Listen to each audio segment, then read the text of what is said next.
किसी नगर में एक महान संत अपने शिष्यों के साथ निवास करते थे। उनका एक शिष्य अत्यंत निष्ठावान था और हर स्थिति में अपने गुरु की आज्ञा का पालन करता था। नगर में एक गणिका वेश्या भी रहती थी, जो हमेशा उस शिष्य का मजाक उड़ाया करती थी। जब भी वह बाजार से गुजरता, वह उसे चिढ़ाने के लिए तरह तरह की बातें कहती, परंतु वह शिष्य कभी उसकी बातों का जवाब नहीं देता और चुपचाप दूसरी ओर देखने लगता। एक दिन संत ने अपने शिष्य से कहा, हमें आग की ज़रूरत है, जाओ और आग ले आओ। शिष्य ने पूरे नगर में बहुत खोजा, कई घरों में पूछा, लेकिन कहीं भी आग नहीं मिली।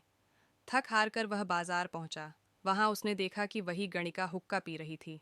शिष्य को थोड़ा संकोच हुआ, क्योंकि वह अक्सर उसका मजाक उड़ाती थी। फिर भी गुरु की आज्ञा सर्वोपरि थी। वह उसके मकान पर गया।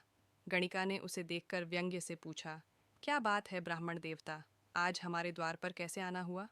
शिष्य ने विनम्रता से उत्तर दिया, माई जी, मुझे आग चाहिए। गणिका को शरारत सूझी।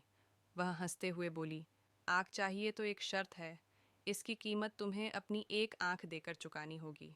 शिष्य बिना किसी संकोच के तुरंत अपनी अंगुली आंख में डालकर निकालने को तैयार हो गया। यह देखकर गणिका स्तब्ध रह गई। उसने सोचा कि यह व्यक्ति साधारण नहीं हो सकता।